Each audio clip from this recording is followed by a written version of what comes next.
जय हिंद साथियों, आपके अपने ऑनलाइन प्लेटफॉर्म लाइव गुरुकुल में एक बार फिर से आप सभी का हार्दिक स्वागत एवं अभिनंदन है। साथियों, हिंदी व्याकरण में ये हमारी जो है क्लास संधि की चौथी क्लास है। तो इससे पहले वाली क्लासों में हमने जो पढ़ा था उससे आगे हम कंटिन्यू करेंगे। तो आइए देखते हैं। सब इससे पहले वाली क्लासों में साथियों हम संधि के परिभाषा, संधि के भेद, संधि के कितने भेद होते हैं, उसके बाद में हमने स्वर संधि को पढ़ा था। स्वर संधि में हमने जो अंतिम क्लास थी उसमें हमने स्वर संधि कंप्लीट कर ली थी और उसमें हमने आयाती संधि को पढ़ा था। तो साथियों, आज की इससे पहले वाली क्लासों में हमारा आयाती संधि तक कंप्लीट हो गया है। तो आज की इस क्लास में साथियों हम जो स्टार्ट करने वाले हैं व्यंजन संधि। कौन सी स्टार्ट करने वाले हैं? व्यंजन संधि। तो व्यंजन संधि को पढ़ने से पहले हम इसकी परिभाषा जान लेते हैं, इसका मतलब जान लेते हैं कि व्यंजन संधि क्या है। तो साथियों, जो व्यंजन संधि होती है उसमें होता क्या है। जैसे स्वर संधि में हमारे दो स्वरों के मिलने से स्वर का निर्माण हो रहा था, नया स्वर बन रहा था। ऐसे ही जो व्यंजन संधि है इसमें हमारा एक होगा व्यंजन, और उस व्यंजन का जो मेल हो रहा होगा, जो व्यंजन का योग हो रहा होगा, वो या तो किसी व्यंजन से हो रहा होगा या फिर किसी स्वर से हो रहा होगा। यानी किसी व्यंजन का मेल अगर किसी व्यंजन या स्वर से हो जाए, व्यंजन या स्वर से हो जाए, और ये जो व्यंजन है ये परिवर्तित होकर के इसमें परिवर्तन परिवर्तन हो जाए, और परिवर्तन होकर के ये कोई व्यंजन बन जाए, क्या बन जाए? व्यंजन ही बन जाए। यानी व्यंजन का मेल अगर किसी व्यंजन या स्वर से हो जाए और उसके बाद में उसमें परिवर्तन होकर वो किसी व्यंजन में बदल जाए, तो उस संधि को हम क्या कहते हैं साथियों? व्यंजन संधि। यानी व्यंजन संधि की अगर परिभाषा लिखना चाहें तो परिभाषा इसकी यही होती है कि व्यंजन के बाद यदि किसी स्वर या व्यंजन का मेल हो के आने से उसमें व्यंजन में परिवर्तन हो जाए, उस व्यंजन में परिवर्तन हो जाए, और परिवर्तन होने को ही हम क्या कह रहे हैं यहाँ पर? व्यंजन संधि। ठीक। यानी ये जो व्यंजन है, ये व्यंजन किसी व्यंजन या स्वर से मिले और उसके बाद में इसमें परिवर्तन हो जाए, और परिवर्तन होकर के यहाँ क्या आ जाए? व्यंजन आ जाए। तो हम वहां पर उस संधि को क्या कहेंगे साथियों? व्यंजन संधि। तो मुझे लगता है कि व्यंजन संधि की ये बात समझ में आ गई होगी आपके कि व्यंजन संधि क्या है। चलिए आगे चलते हैं।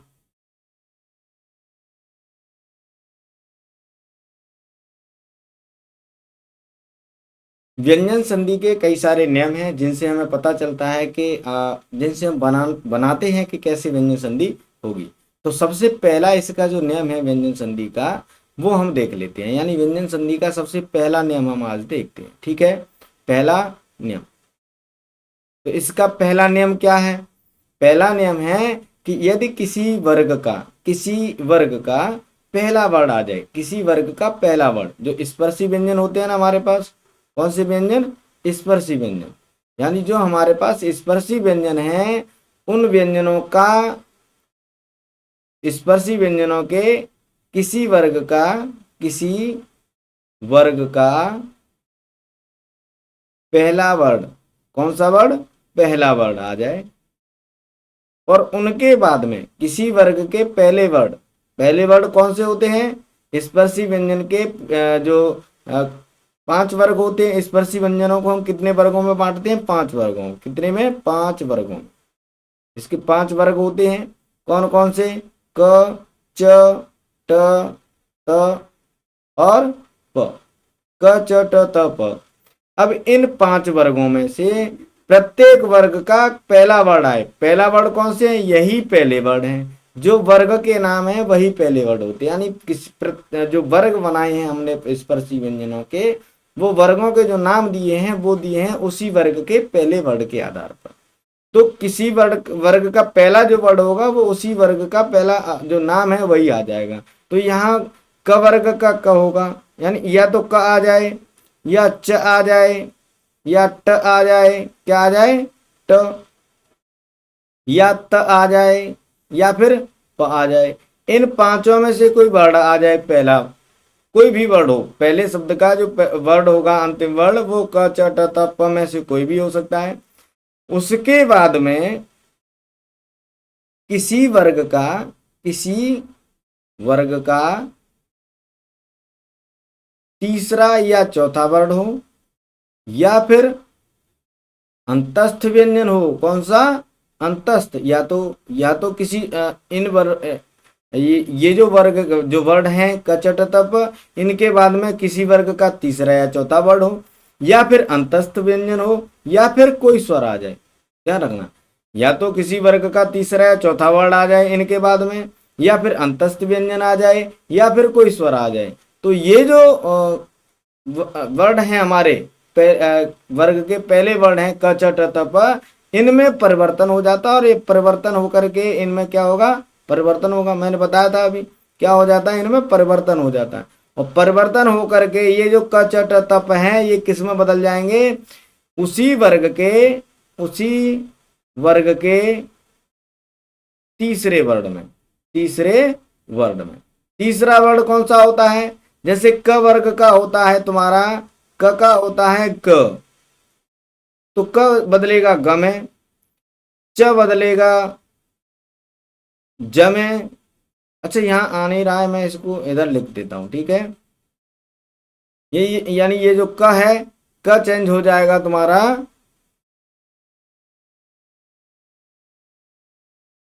क क बदल जाएगा साथियों ग में, च बदल जाएगा साथियों ज में, ट ट बदल जाएगा ड में, और त बदल जाएगा द में, और प बदल जाएगा साथियों ब में। प किस में बदल जाएगा, ब में। यानी ये जो क है ग में बदलेगा, च ज में बदलेगा, ट ड में बदलेगा, त द में बदलेगा, और प ब में बदलेगा। ऐसे ये बदल जाएंगे, ठीक है। कब बदलेंगे, जब इनके बाद में, पहले वर्ण के बाद में कोई तीसरा या चौथा वर्ण आ जाए किसी भी वर्ग का। जरूरी नहीं है कि वो क यहाँ का है तो क वर्ग का ही तीसरा या चौथा हो, यानी क वर्ग का नहीं हो, कोई भी किसी भी वर्ग का हो, लेकिन होगा इन्हीं 5 वर्गों में से, इन्हीं 5 वर्गों में से किसी भी वर्ग का तीसरा या चौथा वर्ण हो इनके बाद में, या फिर अंतस्थ हो सकता है। अंतस्थ कौन से होते हैं, य, र, ल और व। ये भी मैंने आपको बताए थे, मैंने बताया था ना आपको, जब वर्णमाला पढ़ी हो आपने तो उसमें मैंने बताया है कि अंतस्थ व्यंजन होते हैं य, र, ल, व, और उसके बाद में यहाँ कोई स्वर हो, या तो किसी वर्ग का तीसरा या चौथा वर्ण हो, या अंतस्थ व्यंजन हो, या फिर स्वर हो। तो ये जो तुम्हारे वर्ण है क च ट त प, ये बदल जाते हैं ग ज ड द ब में, ठीक है। तो ये बात मुझे लगता है आप सबकी समझ में आ गई होगी। आप इसको नोट कर लो, उसके बाद हम इसके कुछ उदाहरण देखते हैं, जिससे कि आपको ये सारी जो व्यंजन संधि का पहला नियम है अच्छे से समझ में आ जाए। तो साथियों पहले इसको नोट कर लो आप, ठीक है।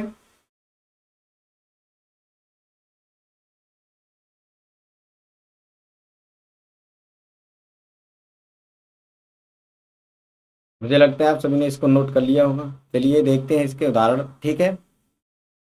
तो उससे पहले मैं इसको रफ कर देता हूं एक बार।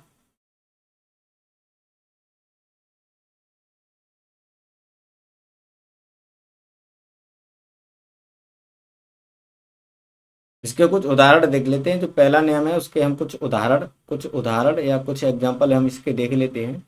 जैसे मैं पहला एक उदाहरण लेता हूं, मैंने लिया जैसे दे क धन गज। अब यहाँ क्या है देखो, ये जो पहला शब्द है इसका जो अंतिम वर्ड है वो क्या है, क वर्ग का पहला वर्ड है, पहला वर्ड है कि नहीं। ये जो क है, ये जो क है, ये क वर्ग का ही तो पहला वर्ड है। यानी मैंने लिखे थे क च ट त प, क च ट त प, यानी इनमें से कोई वर्ड आ रहा हो, इनमें से कोई वर्ड आ रहा हो पहला। तो पहले शब्द में जो अंतिम वर्ड है, जो पहला वर्ड है वो क्या बनेगा, यहाँ पर क होगा। उसके बाद में मैंने यहाँ कहा कि इसके बाद में किसी भी वर्ग का तीसरा या चौथा हो, या अंतस्थ हो, या फिर कोई स्वर हो, या तो अंतस्थ हो या स्वर हो या तीसरा या चौथा वर्ड हो। तो ये जो क है ये किस में बदल जाएगा साथियों, ये जो क है ये बदल जाएगा ग में। किस में बदल जाएगा, ग में। अब ध्यान रखना, यहां अगर तीसरा चौथा वर्ण है या अंतस्थ है, तो ये जो वर्ण है ये बदल के गजड़ दब में बदल जाएंगे, लेकिन इन पर कोई मात्रा नहीं आएगी, इन पर कोई मात्रा नहीं आएगी। ठीक है, इन पर कोई मात्रा नहीं आएगी। अगर यहाँ कोई स्वर होता है, क्या होता है, इस जगह कोई स्वर होता है, स्वर होता है तो इस पर इसकी मात्रा लग जाती है। ठीक है, यानी इस पर इस स्वर की जो मात्रा है वो लग जाती है, मात्रा इस पर लग जाएगी। ठीक है, लेकिन कब, जब स्वर होगा तब। तो यहाँ कोई स्वर तो है नहीं, तो अभी हम इसकी मात्रा की बात नहीं करते हैं। यानी ये जो ग है, तो ये ग है, चौथा वर्ड, तीसरा वर्ड हो गया क वर्ग का, यहाँ क हो गया, तो ये क किसमें चेंज हो जाएगा, ग में। लेकिन ये हलंत वाला है तो ये भी हलंत वाला ही रहेगा। ठीक है, तो इसको हम कैसे लिखेंगे, दिग्गज। कैसे लिखेंगे, दिग्गज। तो ये तो हो गया तीसरा वर्ड। अब जैसे दूसरा अगर मैं इसका उदाहरण लूं, जैसे मैंने शब्द लिया एक भगवत, भगवत धन भजन भजन। अब यहां क्या है, देखो ये जो है त वर्ग का पहला वर्ड है, त वर्ग का पहला वर्ड आ गया। अब यहां ये जो है प वर्ग का है, किसका है, प वर्ग का चौथा वर्ड है। ये प वर्ग का चौथा वर्ड है। कौन सा वर्ड है, चौथा, प प ब भ भ चौथा वर्ड है। यहां मैंने पहले ही बता दिया था आपको कि ये जो चौथा वर्ड होगा, ये तीसरा है चौथा, ये किसी भी वर्ग का हो सकता है। यहाँ तो कचट तप में से कोई एक होगा, इसके बाद में ये जो तीसरे चौथे वर्ग हैं ये किसी भी वर्ग के हो सकते हैं। जैसे ये त वर्ग है, लेकिन यहाँ ये प वर्ग का है, तो ये जरूरी नहीं है कि यहाँ जो चौथा या तीसरा वर्ड हो वो त वर्ग का ही हो, ये किसी भी वर्ग का हो सकता है। ठीक है, तो तब भी ये जो त है चेंज हो जाएगा अपने अपने ही तीसरे वर्ग में, अपने ही वर्ग के तीसरे वर्ड में। तो इस त वर्ग का तीसरा कौन सा होता है, द। कौन सा होता है, द। तो ये जो त है किसमें चेंज हो जाएगा, द में। तो ये हो जाएगा भगवद, भगवद भजन। क्या हो जाएगा, भगवद भजन, यानी भगवत धन भजन का हो जाएगा भगवद भजन। आई बात समझ में। यानी तीसरा वर्ड हो तो भी ये तीसरे वर्ड में ही चेंज हो जाएगा, चौथा होगा तो भी ये जो वर्ड है वो अपने तीसरे वर्ग में अपने वर्ग के तीसरे वर्ण में ही परिवर्तित होगा। ठीक है, अगर यहाँ अंतस्थ हो, क्या हो, अंतस्थ हो, तो कैसे होगा, अंतस्थ होगा तो भी ऐसे ही होगा साथियों। अगर अंतस्थ आ जाए तो भी ऐसे ही होगा। जैसे मैंने एक यहाँ लिखा शब्द सत्य धन वाणी, सत्य धन वाणी। तो ये जो त है यहाँ वह है, ये जो वह है वो क्या है, अंतस्थ है। ये वह क्या है, अंतस्थ है, वह अंतस्थ है। और ये जो त है ये त वर्ग का पहला वर्ड है। तो ये अंतस्थ, मैंने कहा इनमें से कोई आ जाए और अंतस्थ आ जाए, तो अंतस्थ आ गया, अंतस्थ आ गया। ये जो तो त किसमें बदल जाएगा, अपने ही वर्ग के तीसरे वर्ड में। तो त वर्ग का तीसरा वर्ड कौन सा है, द। कौन सा है, द। तो ये हो जाएगा सत धन वाणी का हो जाएगा सदवाणी। क्या हो जाएगा, सदवाणी, सदवाणी। भाई समझ में आई, ये चीज आपकी समझ में आ गई है। अब इसका ये तो हो गया, देखो यहां हो गया तीसरे वर्ड का, ये मैंने दिखा दिया चौथा, ये चौथा वर्ड का मैंने उदाहरण दे दिया। यहां पर अंतस्थ का उदाहरण हो गया। अब हम देखते हैं स्वर, अगर कोई स्वर आए तो कैसे बदलेगा। स्वर आए तो कैसे बदलेगा, देखो जैसे मैंने लिखा एक जगत शब्द लिखा मैंने, जगत धन ईश, ये आ गया स्वर ईश। यानी ये किसी वर्ग का पहला वर्ड है और ये है स्वर, क्या है, स्वर है। तो ये जो त है, त अपने ही वर्ग के तीसरे वर्ड, इस त वर्ग का तीसरा वर्ड कौन सा है, त वर्ग का जो तीसरा वर्ड है वो है द। क्या है साथियों, द। तो ये किसमें चेंज हो जाएगा, त किसमें चेंज हो जाएगा, द में। तो जगत धन ईश का क्या हो जाएगा, जगत, जग। अब यहां देखना ये जो त है इसके बाद में ये जो स्वर है, मैंने बताया था कि अगर स्वर आता है तो इसकी मात्रा इस त का जो वर्ड जो त परिवर्तित होगा उस पर आ जाएगा। तो त में ई की मात्रा जुड़ेगी तो क्या हो जाएगा, ये दी। तो यहाँ क्या हो जाएगा, इस द त और ई की जगह पर दी। तो जगत धन ईश का हो जाएगा साथियों जगदीश। आई बात समझ में? मुझे लगता है कि ये जो पहला नियम है आपको व्यंजन संधि का समझ में आ गया होगा। आप इसको, इसके मैंने जो है जोड़ने का तरीका भी बता दिया, इसके उदाहरण भी बता दिए, तो आप इसको नोट कर लें, इसके बाद हम आगे चलते हैं। ठीक है, नोट कर लो फटाफट से।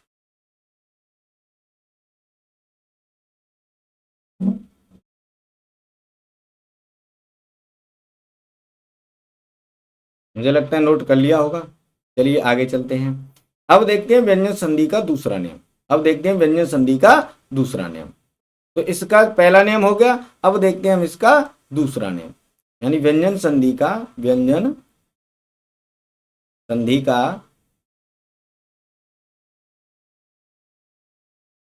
दूसरा नियम।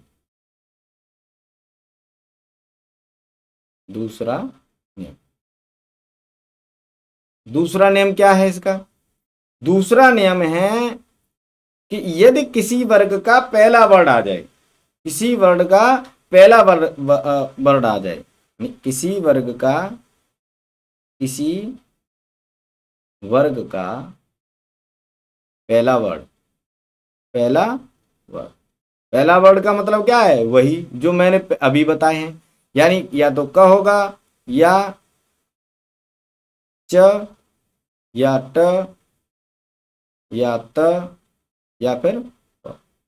क च ट त प, इनमें से कोई होगा। उसके बाद में, उसके बाद में इसी वर्ग, किसी वर्ग का पांचवा वर्ड आ जाए, यानी वर्ग का पांचवा वर्ड, वर्ग का पांचवा वर्ड,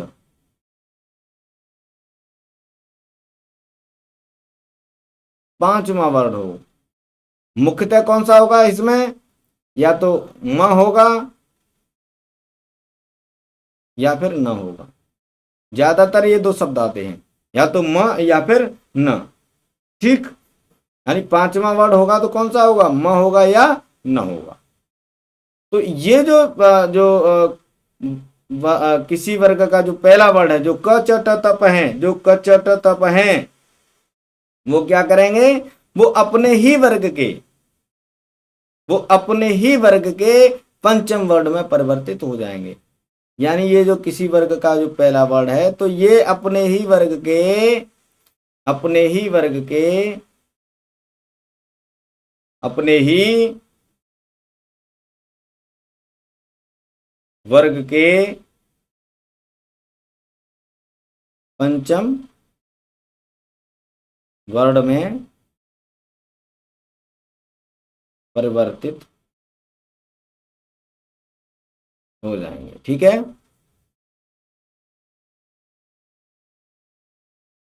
यानी मैंने कहा क च ट त प, ये इनके बाद में अगर म और न आ जाए तो क चीज का किस में चेंज हो जाएगा? न में। च किस में चेंज हो जाएगा? न में, अपने ही वर्ग के चौथे वर्ड में। ट किस में चेंज हो जाएगा? ण में। त ये भी किस में चेंज हो जाएगा? न में। और प किस में चेंज हो जाएगा? म में। ठीक है, यानी ये अनुनासिक जो ध्वनियां हैं पंचम वर्ड की, ये इनमें चेंज हो जाते हैं। कैसे चेंज होते हैं उसको मैं उदाहरण के द्वारा बताता हूं आपको, पहले आप इसको नोट कर लो। चलो,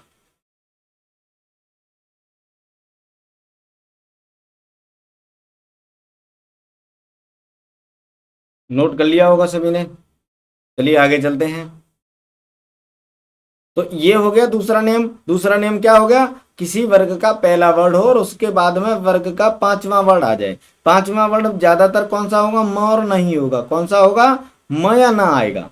पांचवा वर्ड का मतलब यहाँ पर म होगा या फिर न होगा। ठीक है, ये और वर्ड नहीं होंगे, ज्यादातर म आता है या ना आता है। जब म या न आए इन वर्डों के बाद में, तो ये जो वर्ड है क्रमशः क अपने वर्ग के पांचवें वर्ड में, च अपने वर्ग के पांचवें वर्ड में, ट अपने वर्ग के पांचवें वर्ग में, त अपने वर्ग के पांचवें वर्ड में, यानी नो नो नो नो म में चेंज हो जाएंगे। ठीक है, अब कैसे होंगे इसके उदाहरण देख लेते हैं। इसके उदाहरण देख लेते हैं हम लोग यहाँ पर। तो इसका उदाहरण क्या हो जाएगा? जैसे मैंने एक शब्द लिखा, तत् धनमय, तत् धनमय। अब यहां तत्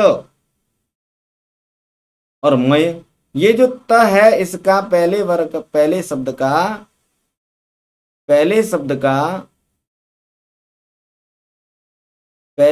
का जो अंतिम वर्ण है वो है त।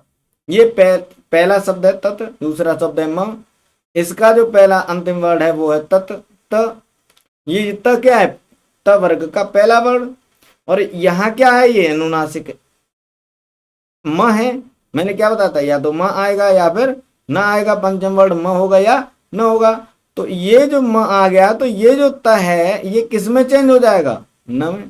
किस में चेंज हो जाएगा? न में। क्योंकि यहां कोई स्वर नहीं है तो इस पर कोई मात्रा नहीं लगेगी, ये अलंत में ही रहेगा। तो ये यहां पर तत् धनमय का क्या हो जाएगा? त चेंज हो जाएगा न में, तो न म में जुड़ जाएगा, तो ये हो जाएगा तन्मय। क्या हो जाएगा? तन्मय। क्या हो जाएगा? तन्मय। ये चीज समझ में आई? यानी ये जो है त वर्ग, त जो वर्ण है वो अपने ही वर्ग के पांचवें वर्ण न में बदल जाएगा, तो इसका हो जाएगा तन्मय। ठीक है। जैसे मैंने एक दूसरा उदाहरण यहां पर अगर मैं लूं, तो दूसरा उदाहरण होता है, जैसे मैंने लिखा वाक धनमय।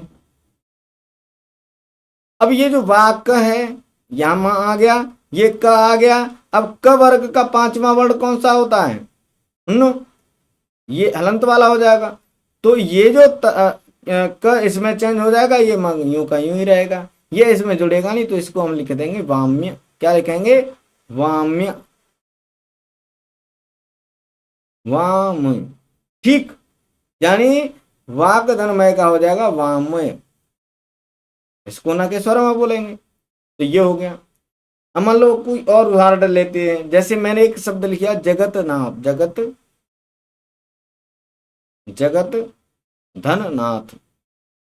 अब यहाँ क्या? ये तो मैं के उदाहरण हो गए, ये हो गया न। अगर न आ रहा है तो भी इस वर्ग का कौन सा वर्ण हो जाएगा? ये त जो अपने अपने ही वर्ग के पंचवें वर्ण में परिवर्तित हो जाएगा, ये हो जाएगा न में। तो जगत धननाथ का क्या हो जाएगा? जगन्नाथ। ठीक है, क्या हो जाएगा? जगन्नाथ। तो ये चीज समझ में आ गई। यानी अगर किसी शब्द का किसी जो जब हम संधि कर रहे हैं और उसमें पहले शब्द का अंतिम वर्ण जो है, पहले शब्द का जो अंतिम वर्ण है वो किसी वर्ग का पहला वर्ण है, यानी पहले शब्द का अंतिम वर्ण क्या है? किसी वर्ग का प्रथम वर्ण है, प्रथम वर्ण है, किसी वर्ग का प्रथम वर्ण है। और जो उसके बाद में जो दूसरा शब्द है, दूसरे शब्द का प्रथम वर्ण कौन सा है? या तो म है या न है, म है या न है। तो वो किसमें चेंज हो रहा है? अपने ही वर्ग के पंचम वर्ण। ठीक है, तो आप इसको नोट कर लीजिए। मुझे लगता है आप सभी ने इसको नोट कर लिया होगा। चलिए आगे चलते हैं। ठीक है, तो ये तो हो गए तुम्हारे। ये यहाँ पर मैंने आपको दो नियम करा दिए। एक नियम करा दिया मैंने आपको यहाँ पर, यानी कचट तप अपने ही वर्ग के तीसरे शब्दों में तीसरे वर्ड में बदल जाएगा। और एक मैंने आपको बता दिया कि दूसरा नियम, कि अगर कचट तप आ जाए और उसके बाद में कोई म या न हो, तो ये अपने ही वर्ग के जो कचट तप हैं अपने ही वर्ग के पांचवें वर्ड में परिवर्तित हो जाते हैं। कैसे परिवर्तित हो जाते हैं मैंने इसके उदाहरण भी आपको बता दिए हैं। ठीक है, अब चलते हैं इसका तीसरा नियम, यानी व्यंजन संधि का तीसरा नियम। तीसरा नियम क्या है इसका, वो देख लेते हैं। यानी हम पढ़ रहे हैं व्यंजन संधि, तो व्यंजन संधि का तीसरा नियम, जो तीसरा नियम है वो क्या है वो देख लेते हैं। यानी जो पहला और दूसरा नियम था, पहला और जो दूसरा नियम था वो नियम था किसी वर्ग का पहला वर्ण अगर आ रहा है और उसके बाद में अगर कौन कौन से वर्ड आ रहे हैं, तो पहले वर्ड का परिवर्तन, यानी पहले और दूसरे नियम में हमने किसी भी वर्ग के पहले वर्ड के परिवर्तन से संबंधित पढ़े थे। लेकिन ये जो तीसरा नियम है वो कौन सा नियम है, वो ये जो तीसरा नियम है ये नियम है छ से संबंधित। इससे छ से संबंधित, तो ये छ से संबंधी नियम है। तो ये जो नियम है तीसरा नियम ये छ से संबंधी है, छ से संबंधी है। तो ये कैसे होता है, ये कैसे होता है, ठीक है। तो ये ऐसे होता है कि यानी पहला शब्द होगा, एक तो पहला शब्द होता है, संधि करते हैं तो पहला शब्द होता है, और एक होता है दूसरा शब्द, ऐसे ही होता है ना। यानी जब हम संधि करते हैं तो एक होता है पहला शब्द और एक होता है दूसरा शब्द। कौन सा होता है, दूसरा शब्द। अब यहां क्या होगा कि पहले शब्द का हम कौन सा लेते हैं, अंतिम वर्ड। कौन सा लेते हैं, अंतिम वर्ड। और यहां दूसरे शब्द का कौन सा लेंगे, पहला वर्ड। क्या लेंगे, पहला वर्ड। अब ध्यान रखना जी, जो अंतिम वर्ड है इस पर मात्रा होगी अगर कोई ह्रस्व स्वर की, यानी कोई ह्रस्व या दीर्घ स्वर यहां हो, कोई ह्रस्व या कोई दीर्घ स्वर, या तो ह्रस्व है या दीर्घ हो क्या, स्वर। यानी यहां पर जो है अंतिम वर्ड है उस पर ह्रस्व या दीर्घ स्वर हो, और उसके बाद में छ हो। क्या हो, छ। तो यहां पर इस छ में बदल के ये हो जाता है, ये जो छ है यहां ये बदल के हो जाता है तुम्हारा आधा च इसमें जुड़ जाएगा, तो ये हो जाएगा आधा च जुड़ के छ, ठीक है। यानी इस छ में हम इससे पहले वाला वर्ड जोड़ देंगे च, यानी इस छ में हम आधा च जोड़ देते हैं। यही है हमारा तीसरा नियम। तीसरा नियम क्या है, यानी अगर छ वर्ड आए, दूसरे वर्ड में छ वर्ड आए और उससे पहले कोई ह्रस्व या दीर्घ स्वर हो, यानी जिस शब्द से हम इसका संधि विच्छेद कर रहे हैं, तो पहला शब्द का जो अंतिम वर्ड होगा उस पर ह्रस्व या दीर्घ स्वर की मात्रा हो, और दूसरा शब्द में जो है हमारा पहला वर्ड छ हो, तो इस छ का क्या हो जाता है, आधा च जुड़ के छ, ठीक है। ये चीज समझ में आ गई ना आपको। यानी ह्रस्व या दीर्घ स्वर के बाद में अगर छ आता है तो ये जो छ है इसमें आधा च जुड़ जाता है, ठीक है। तो इसमें क्या परिवर्तन हुआ इसमें, यानी हमने क्या करा, च में आधा छ जोड़ दिया, ठीक है। अब इसका देख लेते हैं उदाहरण। तो ये तो हो गया इसका नियम कैसे हो रहा है। अब इसका देखते हैं हम उदाहरण या इसका एग्जाम्पल, ठीक है। कैसे, जैसे मैंने एक शब्द लिखा अनुधन छेद, ठीक, अनुधन छेद। तो यहां पर क्या है, ये ह्रस्व स्वर आ गया, ये ह्रस्व स्वर की मात्रा हो गई। अब यहां क्या है, इसके बाद में छ है, तो ये जो छ है, ये जो छ है किसमें चेंज हो जाएगा, आधा च इसमें जुड़ जाएगा छ, ठीक है।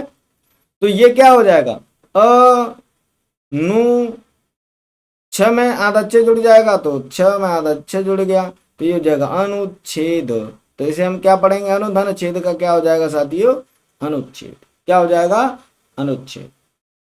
इतना समझ में आ गया। यानी अगर कोई स्वर हो ह्रस्व या लघु ह्रस्व या दीर्घ स्वर आ रहा है छ से पहले, तो उस छ में आधा च जुड़ जाता है और कुछ नहीं होता, केवल और केवल इतना ही करना है, ठीक है। तो ये तो हो गया ह्रस्व स्वर का। एक दीर्घ स्वर का ले लेते हैं, किसका ले लेते हैं, दीर्घ स्वर। जैसे मैंने एक शब्द यहाँ उदाहरण लिया, ये तो एक ये उदाहरण हो गया। एक दूसरा मैं उदाहरण ले लेता हूँ, जैसे मैंने लिखा लक्ष्मी। क्या लिखा, लक्ष्मी, और धन, ये उदाहरण है, ठीक है। ये पहला है, ये दूसरा उदाहरण। मैंने यहाँ लिखा लक्ष्मी धन छाया, ठीक है। तो इसका क्या हो जाएगा, यहाँ पर बड़ी ई दीर्घ स्वर हो गया। तो ये जो छ है ये इसमें क्या जुड़ जाएगा, आधा च जुड़ जाएगा, बस इसमें क्या जुड़ना है, आधा च जुड़ना है। तो ये हो जाएगा लक्ष्मी छाया, लक्ष्मी छाया। आप बात समझ में, यानी लक्ष्मी धन छाया का हो जाएगा लक्ष्मी छाया। इस नियम में और कुछ नहीं है, केवल इतना ही है। यानी आपको च में केवल आधा छ जोड़ना है और कुछ नहीं करना, न तो कोई मात्रा चेंज करनी है, ना कोई स्वर चेंज करना है, ना कोई व्यंजन चेंज करना है। आपको केवल और केवल छ में आधा च जोड़ना है बस, और कुछ नहीं करना। जो जैसी मात्राएं वैसी ही रहेंगी। ये नियम बहुत ही सरल, ठीक है। तो ये हो गया हमारा व्यंजन संधि का तीसरा नियम। मुझे लगता है आप सबकी समझ में आ रहा होगा और आ भी गया होगा, ठीक है। तो इसको नोट कर लो आप एक बार, आपको दिख नहीं रहा होगा। मुझे लगता है आप सभी ने नोट कर लिया होगा। तो साथियों, आज की इस क्लास में केवल इतना ही है। अ, इससे आगे जो हम अगली क्लास में पढ़ेंगे। तो अगर आज साथियों आपको ये क्लास अच्छी लगी हो तो आप इसको अपने दोस्तों के साथ शेयर कर सकते हैं। हमारे चैनल पर अगर आप नए हैं तो हमारी क्लासों का नोटिफिकेशन पाने के लिए हमारे चैनल को आप सब्सक्राइब कर लें और बेल आइकन को दबा लें, जिससे कि आपको नोटिफिकेशन टाइम पर मिल जाए। अगर आपको वीडियो अच्छा लगा हो तो आप इसको लाइक कर सकते हैं और अपने दोस्तों को शेयर भी कर सकते हैं। तो धन्यवाद साथियों, तब तक के लिए आगे मिलते हैं। और जय हिंद, जय भारत, वंदे मातरम।